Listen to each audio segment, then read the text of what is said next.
T'as abusé des chips, t'as abusé du saumon, t'as abusé du foie gras. La dinde au marron, elle était bonne, hein. T'aurais pas dû reprendre ce petit verre à l'apéro. Et maintenant t'as mal au ventre et t'as mal à la tête. T'as envie de vomir. Dommage. Tu donnerais n'importe quoi pour avoir la solution miracle. Peut-être que je l'ai finalement. Allez, viens, si t'es sage, je te la donne. La tisane est un moyen très simple et surtout accessible par tous pour profiter des bienfaits des plantes et de leurs vertus bienfaisantes et curatives. Bien sûr et heureusement d'ailleurs, il y a des gens qui consomment les tisanes avant tout par goût. Si, je t'assure, il n'y a pas que le coca et le café dans la vie qui peuvent flatter tes papilles. Et d'ailleurs, les industriels l'ont bien compris. C'est pour cela qu'on trouve dans les supermarchés pléthore de tisanes au goût aussi varié que leur nom vraiment très tentant. T'as déjà dû voir des noms de tisanes genre tarte aux fraises à la crème ou caramel comme un bonbon mais sans les calories. Vas-y, tu peux te lâcher. Bois-moi, t'auras l'impression de manger de la tarte au citron. Alors évidemment, il est assez difficile de trouver dans la nature des feuilles de caramel ou des graines avec un goût de crème pâtissière. Ça, je te l'accorde, tu me l'accordes, tout le monde se l'accorde. Donc vous vous doutez bien que pour la plupart de ces tisanes-là, ce sont des arômes artificiels qui vont donner leur caractère à votre boisson. Elle n'aura donc aucun autre intérêt que le plaisir du goût, mais parfois c'est déjà pas mal, à condition qu'on aime quand même ingérer des parfums qui n'ont rien du charme d'une bonne cueillette, mais qui tiennent plus du cocktail éprouvette en laboratoire de chimie organique, ou d'une fraise tagada. Enfin moi, soit dit en passant, j'adore les fraises tagada. Mais si on veut avant tout se faire du bien, se soigner ou améliorer certains petits tracas du corps par le biais d'une bonne boisson chaude réconfortante, vous vous doutez bien qu'on va pas vraiment s'orienter vers les boissons du supermarché, les tisanes toutes prêtes en sachet qu'on peut trouver dans les rayons de nos magasins. Il va falloir choisir des plantes, la plupart du temps individuelles, que l'on va rassembler pour pouvoir faire une boisson complète avec les propriétés qu'on veut lui donner. Et il va falloir choisir avec soin ces plantes, non seulement pour leur nature propre, on va choisir de la menthe plutôt que du thym, ou du thym plutôt que du tilleul, ou du tilleul plutôt que de la lavande. Voilà, on va les choisir pour leur nature, mais aussi pour leur forme. Est-ce qu'on va les choisir plutôt en poudre? Est-ce qu'on va les choisir plutôt entières? Et pour leur provenance également. Adieu donc les sachets tout près du centre commercial.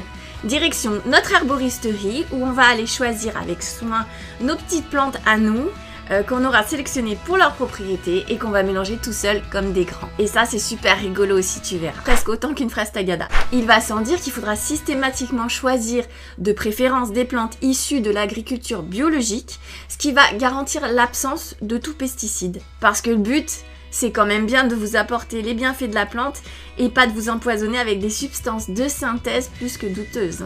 Ça vous dit? Alors c'est parti! Alors après avoir étudié votre problème, vous avez choisi les plantes les plus adaptées pour vous selon le tracas du moment, un coup de froid, une insomnie passagère ou un problème qui vous taraude depuis peut-être un peu plus longtemps comme une mauvaise circulation du sang, comme un teint un petit peu terne, etc. Les plantes sèches que vous allez alors acheter dans une herboristerie, enfin pour la plupart d'entre vous, sauf si vous avez un vrai jardin de ouf et que vous êtes passionné par la culture des plantes de toute nature. Respect. Moi perso, la main verte, pas trop quoi. Y a rien qui marche avec moi, y a rien qui pousse. J'arrive même à te faire moisir des bambous, c'est te dire quoi. Bref. Donc, ces plantes sèches doivent être après mélange conservées chez vous soigneusement, bien emballées et surtout à l'abri de la lumière et de la chaleur. Alors le top, c'est bien entendu de les laisser dans leur emballage d'origine, celui dans lequel vous les avez achetés ou reçus, selon que vous soyez allé en magasin bio ou en herboristerie, et de les placer dans une boîte qui va pouvoir être fermée hermétiquement. Alors ensuite, que ce soit une boîte en plastique type tupperware ou un bocal en verre du type conserve de confiture, peu importe. La seule chose, c'est qu'il faudra bien entreposer le bocal dans un placard fermé, car la lumière va dégrader les plantes séchées assez rapidement si vous les laissez en plein jour ou en plein soleil. Donc si vous vouliez les laisser en déco sur l'étagère de la cuisine, ben non, vaut mieux pas.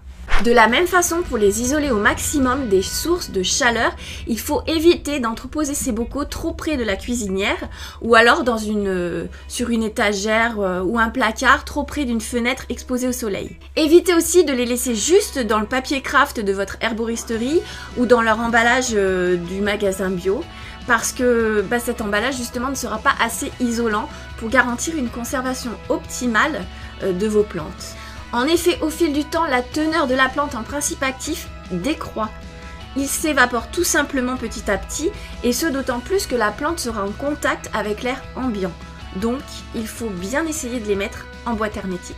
C'est d'ailleurs pourquoi les plantes broyées finement, qui ne sont plus que de petites particules finalement, et qui sont donc en contact très important avec l'air, seront beaucoup moins efficaces que les plantes entières.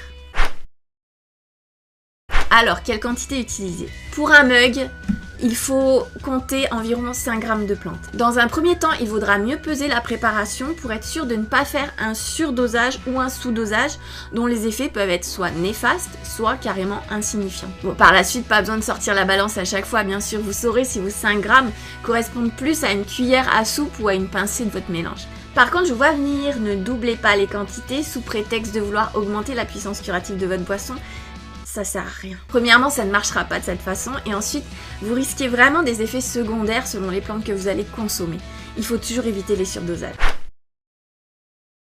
La qualité de l'eau également est très importante pour une bonne tisane. La tisane est un outil thérapeutique fiable pour peu que la plante choisie soit de bonne qualité, bien entendu. Les cellules de la plante savent en effet garder toute leur intégrité, même en absence d'eau. C'est un processus qu'elles utilisent en prévision notamment des périodes de sécheresse et c'est pourquoi, même séchées, elles conservent leur contenu en principe actif durant une longue période. Pour cette raison, il serait dommage d'obtenir une boisson médiocre malgré de bonnes plantes que vous aurez bien choisies avec soin et achetées dans une bonne herboristerie, juste parce qu'on utilise une eau pas adaptée ou de qualité passable. C'est après tout votre eau qui va faire votre tisane, donc il faut qu'elle soit aussi pure que possible et bien adaptée à recevoir les molécules solubles actives de votre tisane. Pour ça, il n'y a pas forcément besoin d'acheter de grandes eaux minérales, parce qu'il y a des eaux en bouteille qui sont pas du tout adaptées à faire de bonnes tisanes, autant que des eaux du robinet qui vont être formidables. Il faut juste que vous vous assuriez que l'eau que vous utilisez soit peu calcaire, car cela peut parfois faire précipiter certains des composants de la plante et les rendre ainsi moins disponibles. Mais il faut également une eau peu chargée en minéraux pour ne pas que ces derniers rentrent en interaction avec les molécules actives des plantes.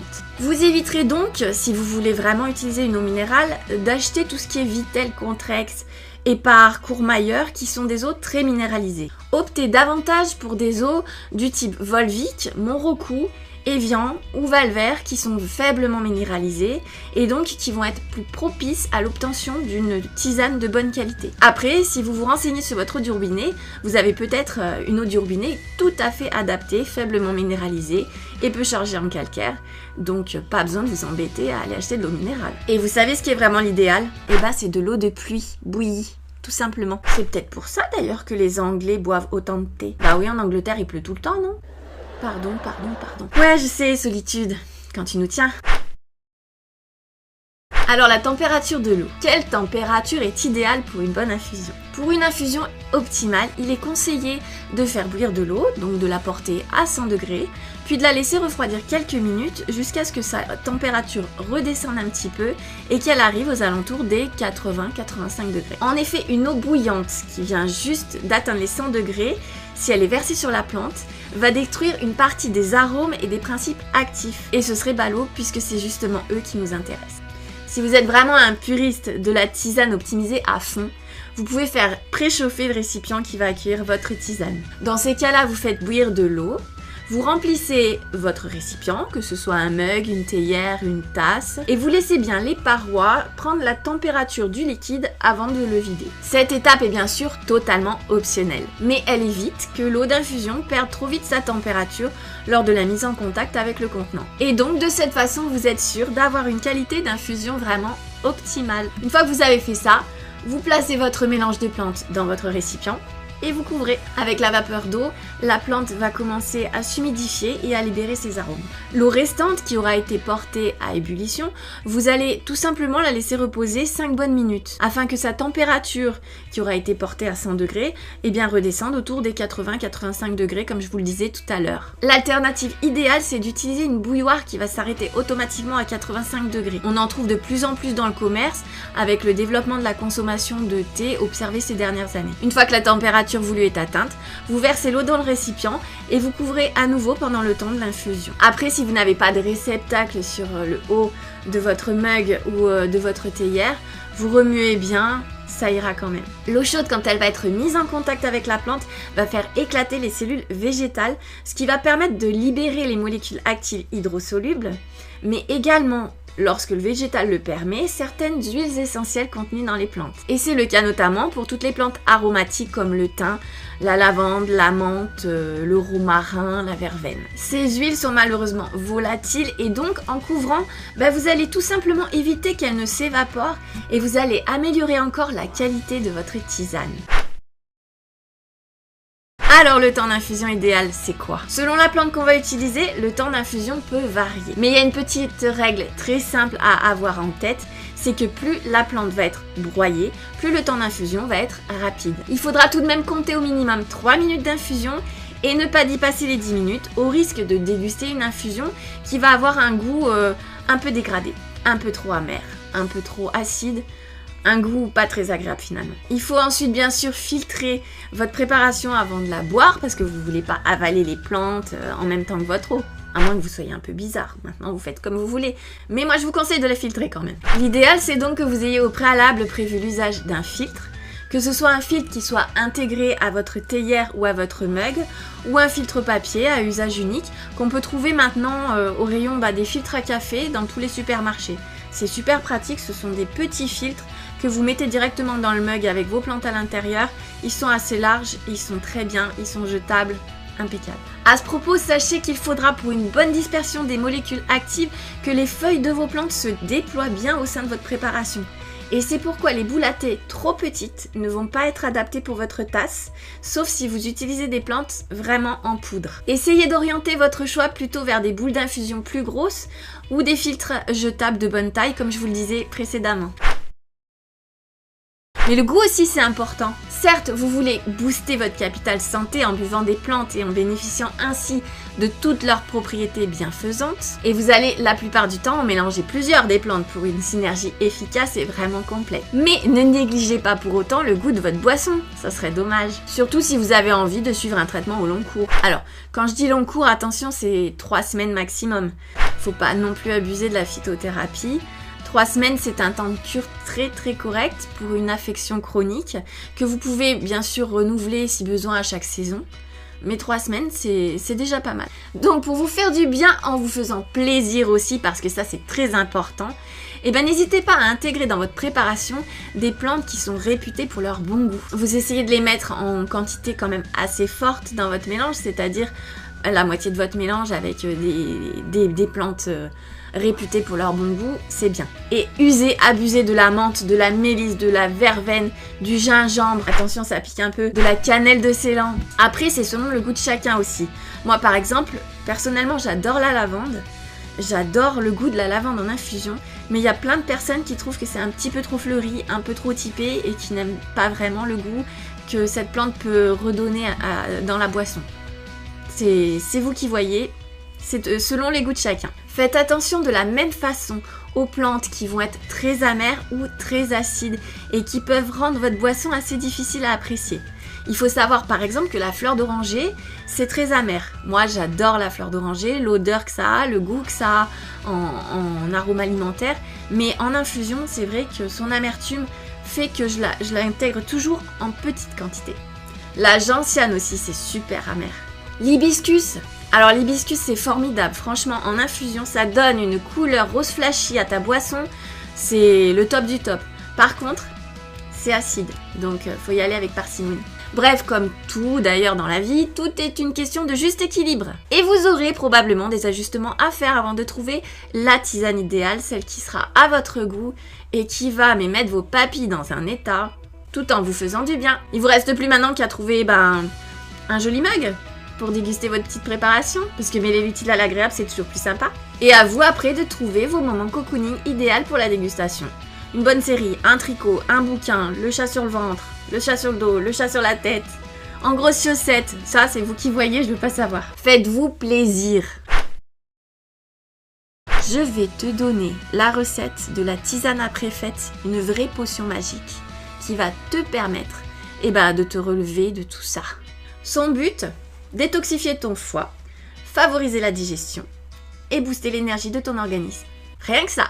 Effectivement, les lendemains de fête, la crise de foie et l'indigestion, voire si vous avez arrosé plus que de raison le Papa Noël, la bonne vieille gueule de bois, eh ben ça vous guette au détour de votre repas familial. C'est pas grave, ça arrive à tout le monde. De toute façon, si tu prends dès le matin du jour critique ma bonne tisane miracle, je t'assure qu'on n'y verra que du feu. Tu pourras même aller déjeuner le lendemain chez les beaux-parents avec panache pour remettre le couvert. Mais n'oublie pas quand même ta bouteille isotherme pour en boire en continu tout au long de la journée. Et puis essaye de choisir du tomate à l'apéro. Tu verras, si c'est juste pour un déjeuner avec beau-papa, ça passe. Alors pour un bon remède lendemain de fête, prenez tout d'abord le matin, dès le lever, le jus d'un demi-citron fraîchement pressé. Vous le prenez dilué dans un peu d'eau chaude avec éventuellement une cuillère à café de miel pour sucrer le mélange. Ce jus de citron va, et c'est super glamour, expulser les gaz intestinaux éventuels. C'est pas glamour, mais ça sert quand même. Ça va te permettre de limiter les ballonnements qui vont être dus à un repas qui aura été certainement trop riche la veille. Mais le jus de citron, ça va également détoxifier votre organisme en profondeur. Et vous apporter une bonne dose de vitamine C qui est toujours la bienvenue quand le sommeil manque et que l'organisme est mis à rude épreuve. Ensuite, préparez le mélange de plantes suivant. Une petite potion magique. 2 petites poignées de feuilles de menthe poivrée. Une petite poignée de feuilles de mélisse. Une petite poignée de feuilles de romarin. Mélangez bien les 3 plantes dans un saladier et mettez le tout dans un bocal hermétique. Prélevez ce dont vous avez besoin pour préparer un bon litre de tisane. Ou alors si vous restez chez vous, eh bien de quoi préparer mug par mug les tisanes au fur et à mesure. Laissez infuser 10 minutes votre préparation dans votre eau chaude et c'est un mélange qui va être à boire toute la journée.